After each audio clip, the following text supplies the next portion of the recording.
হ্যাঁ, নমস্কার মাসিমা, কেমন আছেন?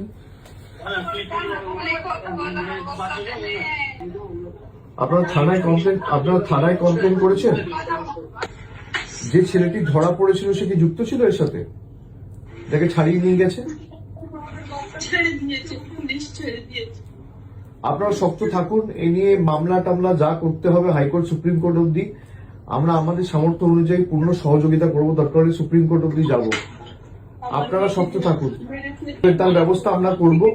দিদি নিজে যেতে চেয়েছিল, আপনারা জানেন এখানে আমাদের পুলিশ দিয়ে আটকে রাখা হয়েছে। আমি তাড়াতাড়ি যাব আপনাদের সাথে দেখা করতে। এর জন্য যত দূর যেতে হয় আমরা যাব। আমি কথা দিচ্ছি, আমি নিজে এটা টেক আপ করবো।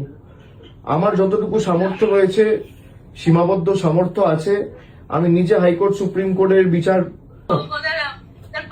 সামনে ফাঁসি দেওয়া হোক, এমন ভাবে ফাঁসি দেওয়া হোক যেন আর কেউ করার সাথে আমি সারা জীবন খাবার ভয় থাকে। কেউ জানো 100 বার ওই কাজ করার আগে যাতে 100 বার ভাবে পাবলিকের সামনে ফাঁসি দেওয়া নিশ্চিতভাবে তাদের ব্যবস্থা হবে এবং কঠোর থেকে কঠোরতর ব্যবস্থা